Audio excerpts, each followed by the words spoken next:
Timur jauh di sana gitu. Tapi diceritakan lebih banyak yang dukanya gitu. Jadi Ari pengen bisa ada film Indonesia Timur yang main anak-anak Timur asli, eh, tidak apropriasi, artinya orang Timur diperankan oleh orang Timur betulan, sungguhan dan happy gitu. Nggak pengen sedih-sedih. Ya udah akhirnya 7 tahun kemudian terwujudlah film ini. Jadi buat kami ini ada sebuah, biasanya kita kalau ada kreator datengin kita untuk menawarkan sesuatu, menawarkan project.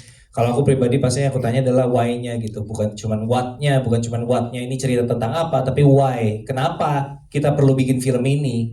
Kenapa film ini harus dibuat tuh harus ada alasannya gitu. Dan buat aku Ari Kriting punya alasan yang sangat kuat untuk bikin film ini, jadi kita bikin filmnya. Luar biasa, tapi waktunya cukup panjang juga ya, 7 tahun ya. Nggak tahu, mungkin Ari udah punya keresahan itu jauh sebelum ngobrol sama gue, jangan-jangan ya, mungkin nanti Ari bisa cerita. Iya. Ya, tahan dulu Bang Ari, saya mau ke Padipa dulu. Kamu diapain sama Bang Ari bikin ini? Yakin gitu akhirnya ya udah deh diproduksi. Approach-nya gimana tuh dia? Habis ngobrol sama Pak Ernest. Orang Timur banyak waktu itu ya. Terus ngasih proposalnya. Gimana Padipa akhirnya membuat imaginary, oke, gas, kita gas, kakak bos. Iya, sesuai yang diceritain Ernest, memang sebenarnya cerita ini tuh udah sebelum pandemi udah ada nih. Bahkan sebelum Imaginary berdiri, cerita mengenai ini tuh udah ada. Gitu. Jadi Ari itu udah cerita mulu, tinggal nunggu sampai draft skripnya tuh kapan. Lalu ketika Ngeri-Ngeri Sedap lahir, fun fact-nya sebenarnya film kedua setelah Ngeri-Ngeri Sedap harusnya film Kakak Bos. Cuman Ari nggak pede. Kata Ari sih Ngeri-Ngeri Sedap terlalu membuat beban mental. Sampai skripnya diulang lagi dari awal. Jadi skrip yang udah pernah jadi dibuat ulang lagi sampai sekarang jadi. Dan buat saya ketika keresahan itu lahir dari kejujuran diri sendiri, harusnya itu akan jadi karya yang luar biasa. Gitu. Amin. Makanya ketika Ari cerita, ya udah, masa kita pasti akan kita support gitu. Jadi bukan berarti sesuai yang kata Ernest, bukan berarti habis Batak ini Timur, besok ke Jawa, besok ke Kalimantan, kebetulan aja begitu. Ya. Oke. Bang Ari, gimana mungkin boleh di-share waktu itu keresahannya awal mula dari ide untuk cerita Kakak Bos ini sampai akhirnya kita bisa saksikan di tanggal 29 Agustus nanti ya. Gimana? Silakan Bang Ari. Ya, jadi Kakak Bos ini betul kata Ko Ernest tadi ya, keresahannya itu udah lama ya. Jadi pada tahun 1992. Terlalu jauh, Mas. Terlalu jauh. Masih Pak Harto tuh, masih Pak Harto ya. Wartawan tahu Anda tua tapi jangan setua itu juga. Enggak. Ya. Sebenarnya sih perasaan untuk membuat film Kakak Bos itu justru lahir ketika saya terlibat dengan beberapa film yang bertemakan Indonesia Timur juga. Karena kan waktu itu kan saya terlibat beberapa film dan akhirnya saya terlibat juga dengan beberapa produksi yang berkaitan dengan Indonesia Timur. Kemudian ngobrol sama sutradara, ngobrol sama sesama teman pemain dan sepertinya ada menurut saya ada pandangan perspektif yang sifatnya itu satu arah gitu terhadap apa yang terjadi di Indonesia Timur menurut saya. Sehingga menurut saya ya di Timur Disautin nggak tuh? Sehingga menurut saya definisi tentang orang Timur itu bagaimana sih? Itu selalu datang satu arah dari orang-orang yang menurut saya mungkin melihat Indonesia Timur itu dari luar saja gitu. Karena kan saya terlibat dengan direktur yang mungkin bukan orang Timur, pemain yang mungkin bukan orang Timur. Sehingga saya melihat, wah kok definisi mereka terhadap kita itu menurut saya maaf itu di permukaan gitu. Sehingga saya merasa kayak selama bertahun-tahun ada perasaan kayaknya orang Timur itu harus digali lebih dalam lagi gitu deh. Karena saya melihat bahwa perasaan orang Timur yang seringkali ditampilkan di layar itu selalu berkaitan dengan kesedihan, kesulitan, kekurangan, perjuangan hidup yang berat sekali gitu kayak. Padahal ya itu memang realita juga. Nggak salah sih. Dan saya melihat bahwa layar film Indonesia itu ketika beririsan dengan tema-tema Indonesia Timur itu selalu berusaha mencari bahan bersyukur gitu. Kayak kita cuma dijadikan bahan bersyukur. Sehingga keresahan itu membuat saya kayaknya kami nggak segitunya deh gitu. Nggak hanya itu gitu. Itu iya, tapi nggak hanya itu. Ada banyak perasaan-perasaan lain yang bisa dieksplor gitu melalui sinema gitu ya. Saya merasa bahwa orang Timur tuh nggak hanya miskin, nggak hanya susah, nggak bisa sekolah, nggak hanya toleransi, nggak hanya susah air, nggak hanya perempuan yang nggak diperhatikan, nggak hanya itu gitu. Tapi tema-tema film Indonesia hampir selalu masuk lewat sudut pandang itu gitu. Bagaimana dengan keluarga Indonesia Timur? Nah, Yang biasa aja, yang hidupnya bahagia gitu. Masa nggak boleh kita tunjukkan? Apa perasaan-perasaan mereka? Bagaimana perasaan seorang anak yang punya bapak orang Timur gitu? Anaknya sekolahnya biasa aja gitu. Nggak susah sekolah, nggak susah air nih. Keluarga di kakak bos ini nggak ada yang susah air gitu. Nggak tahu kakak bos waktu kecil susah air apa enggak. Tapi saya mengambil ibaratnya timelinenya itu ketika semuanya sudah baik-baik saja. Karena saya merasa bahwa kayaknya kalau kita terus-menerus mencekoki pikiran orang dengan orang Timur nggak baik-baik saja, selamanya kita akan merasa tertinggal gitu. oke. Maka saya berharap bisa lewat kakak bos ini bisa memberikan alternatif bahwa orang Timur bisa optimis, orang Timur bisa positif, orang Timur bisa bersenang-senang. Itu sih. Menyala abangku, luar biasa. Nah tapi ini masih terkait dengan ide awal gitu ya. Tadi kan kita juga udah sama-sama menyaksikan trailernya. Ini cerita tentang bapak sama anak gitu ya, Bang Ari ya, Ya. yang diangkat itu ya. Ya, ceritanya tentang keluarga. Oke. Saya mencoba memotret cerita tentang keluarga gitu. Banyak sekali film-film Indonesia yang bertema keluarga gitu. Dan kakak bos ini juga saya rasa berusaha mengeksplor bagaimana sih sebuah keluarga orang Timur ketika Ya. misalnya mungkin sudah meraih kesuksesan Ya, di ya. Jakarta gitu. Kemudian dan sebenarnya ini kalau teman-teman dari Timur sendiri pasti bersepakat bahwa hal-hal semacam ini umum kita temui. Ya. Kita punya kakak-kakak, kita punya om-om, kita punya teman-teman. Ada yang memang kehidupannya seperti ini gitu. Mhm. Yang memikirkan sekolah anaknya yang baik seperti apa, yang istrinya memikirkan karir suaminya juga, Ya. yang suaminya juga sukses, punya banyak teman-teman, punya banyak anak buah gitu. Ya. Saya pikir itu sih yang coba kita potret bahwa keluarga Indonesia Timur itu nggak hanya yang harus susah air. Betul. Iya kan? Ada yang susah nyanyi juga. Ini dia. Saya pengen nyuruh kakak Godfred buat coba menyanyi jadi takut nih tapi saya ya.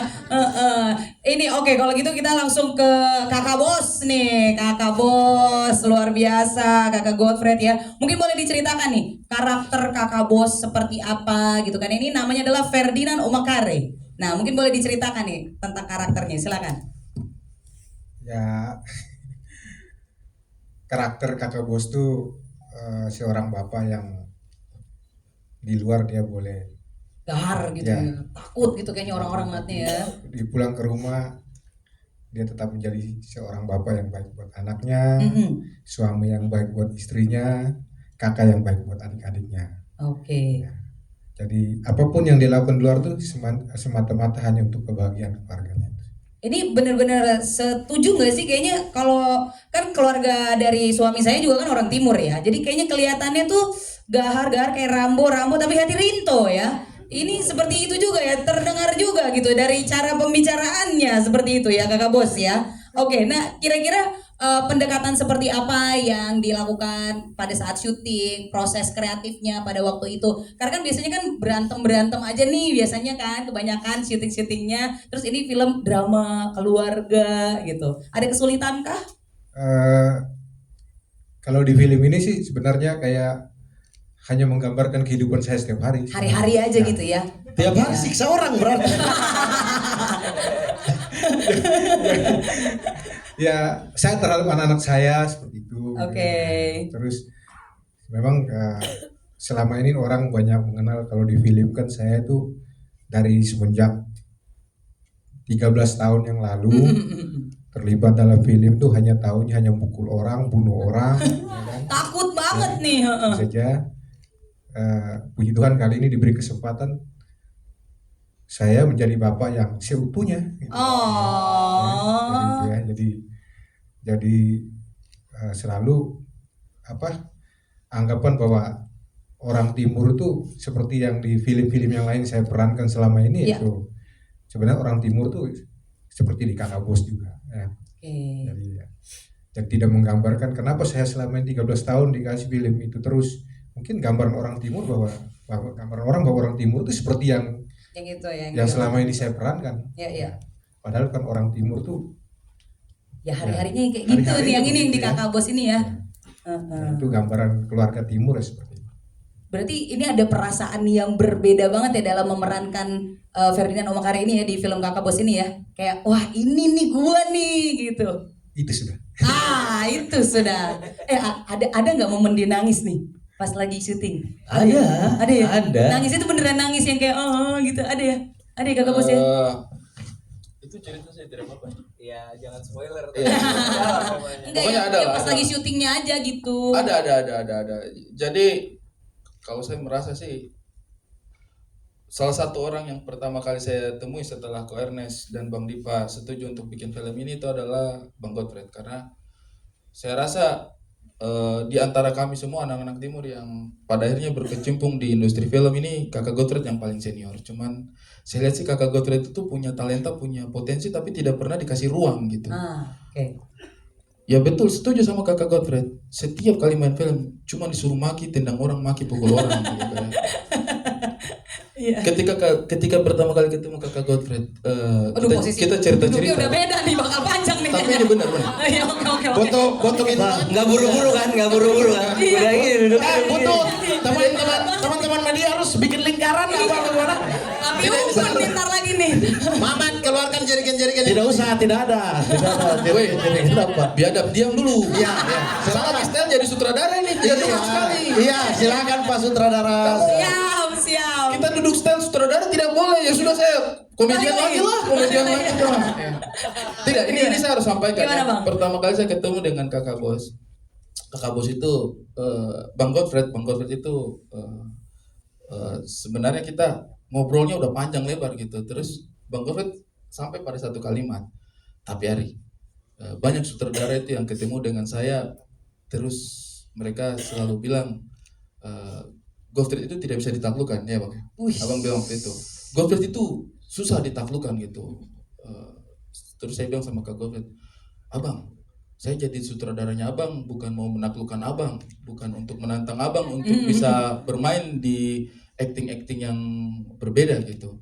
Saya mau kerja dengan abang sebagai aktor bukan untuk taklukan, saya cuma mau manusiakan abang saja. Luar biasa. Saya cuma bicara sama Bang Godfred, pendekatan acting kita ini adalah sebagai manusia aja. Nah, di Oke. situ Bang Godfred baru merasa kayak, oh itu mungkin yang akan kita lakukan, itu yang kita Iya, sepakati. Betul. Jadi emosi yang seperti apa? Emosinya ya sedih, senang ketemu anak, sayang sama istri, Iya. ketemu teman-teman. Itu yang kita akan berusaha explore gitu di Explore, film ini. apa? Jadi itu yang saya rasa selama ini kakak Godfred itu, mohon maaf ini ya, perasaan-perasaan kemanusiaannya itu jarang diulik Iya. gitu, jarang diulik. Jadi Benar. itu memang menjadi tantangannya kami berdua gitu. Oke. Dan saya bilang saya tidak bertujuan untuk menaklukkan kakak Godfred, saya hanya bertujuan untuk memanusiakan kakak Godfred. Luar biasa. Itu saya. Kata gue sih berpelukan ya. Feli lu kebayang gak jadi gua gitu sebagai produser ya, baca skrip nih drama keluarga ya kan.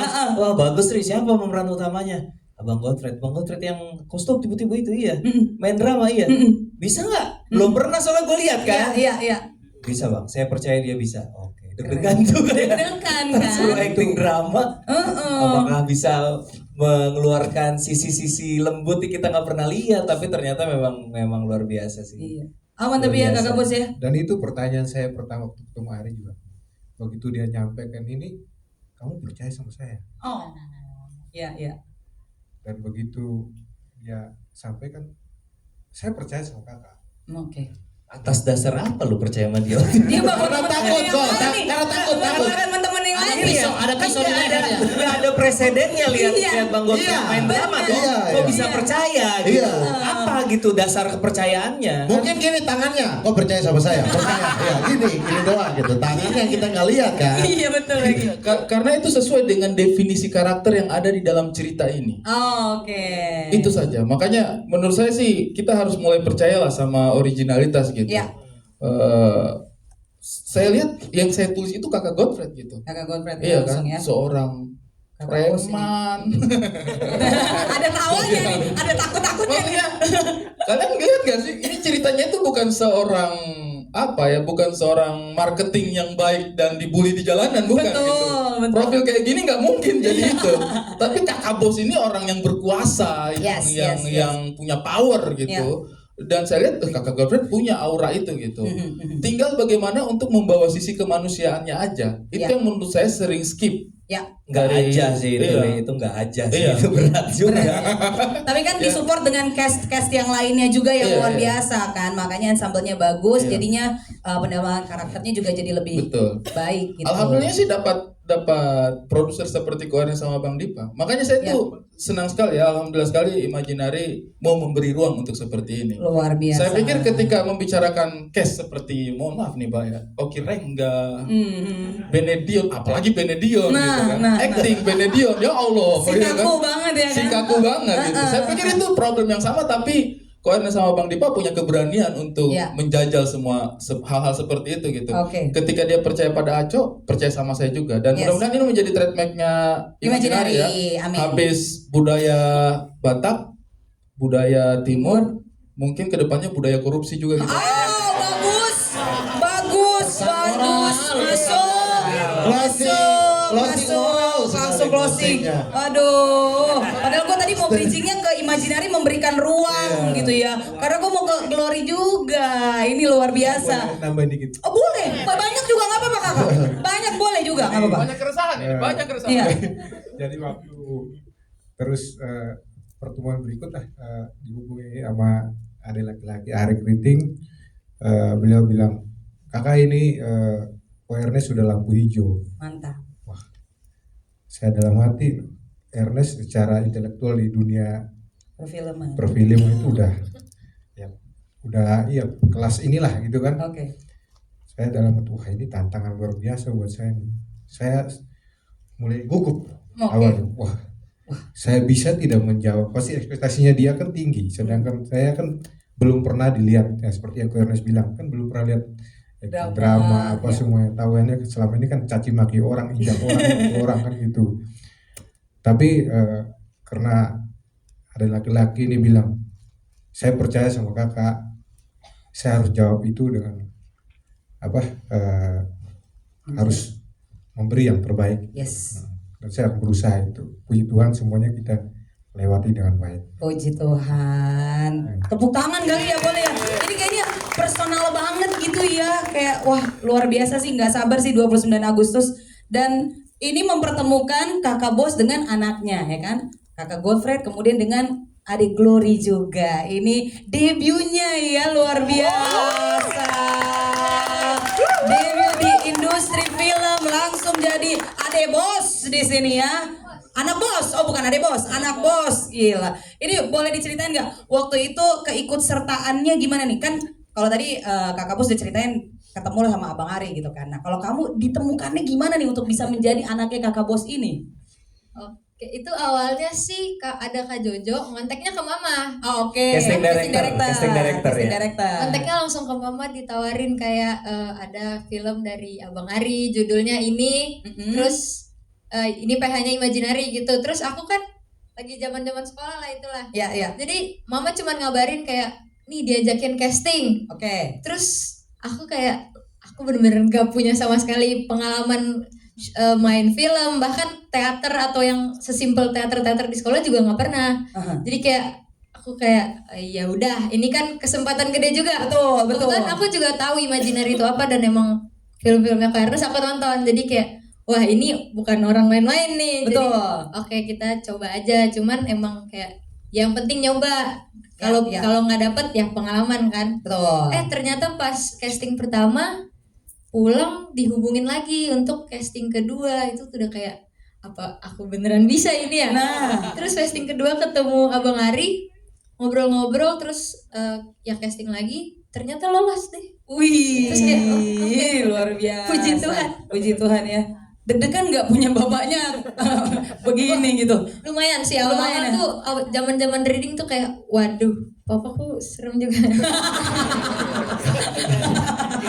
Bahkan orang timur aja kakak seram loh. Di mata orang timur orang ini seram. Kawan yang bukan orang timur ini. Kayaknya kita pulang deh bang.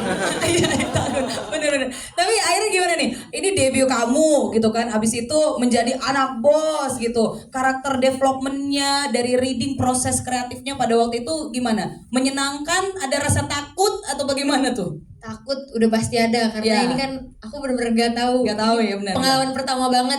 Cuman sangat amat menyenangkan sih. Aha. Kayak sangat di apa ya?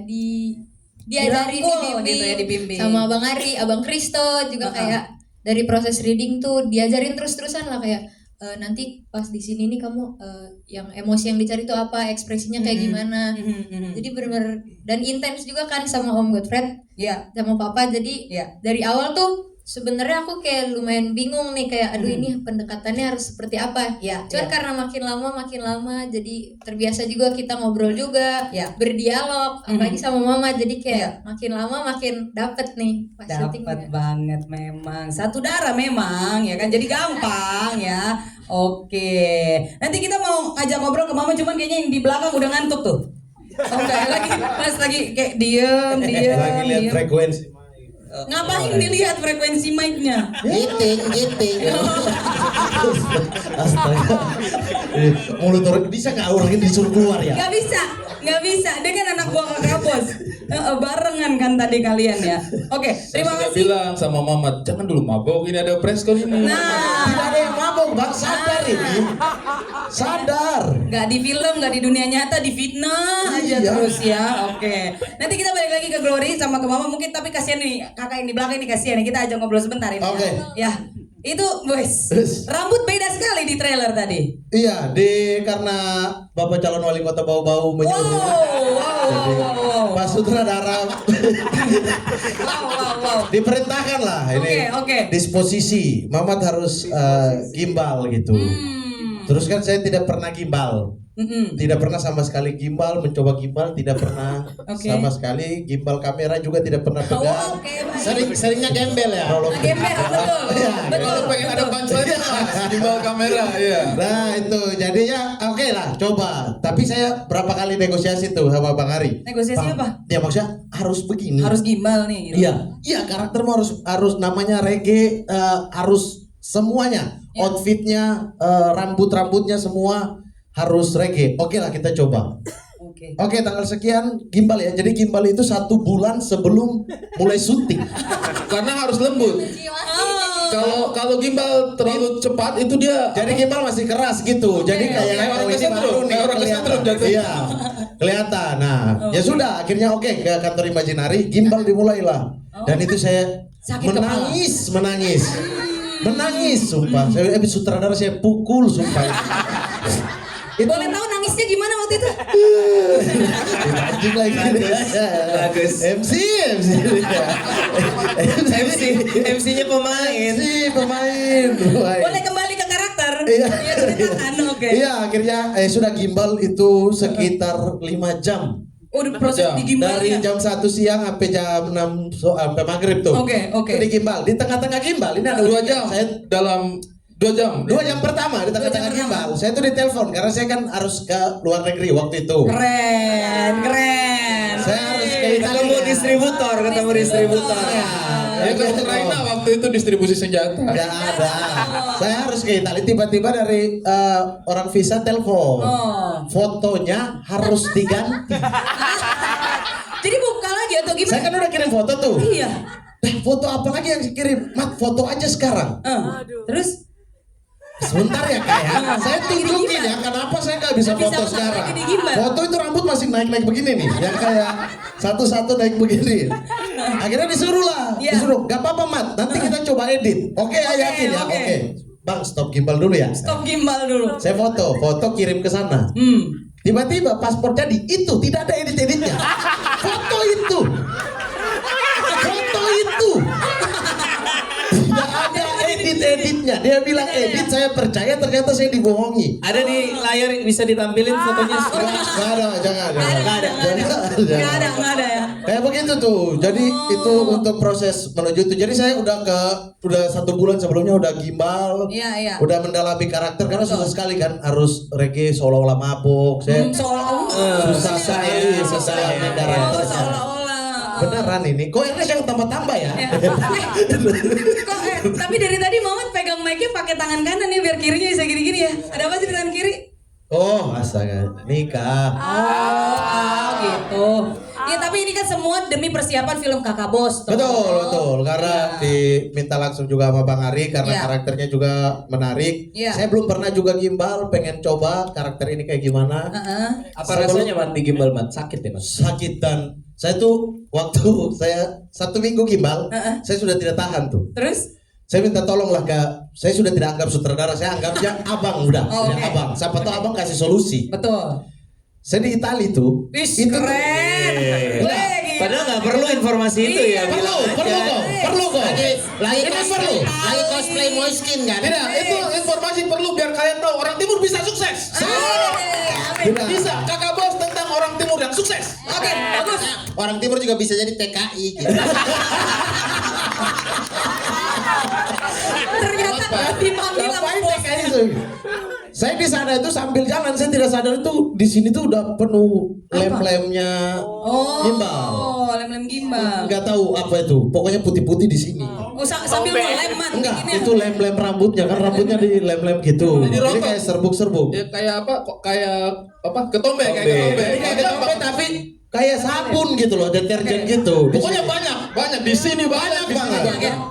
Intinya kau penyakitan lah waktu itu. Oh, ada pelakon gak sih ini orangnya? Bisa suruh diam dulu.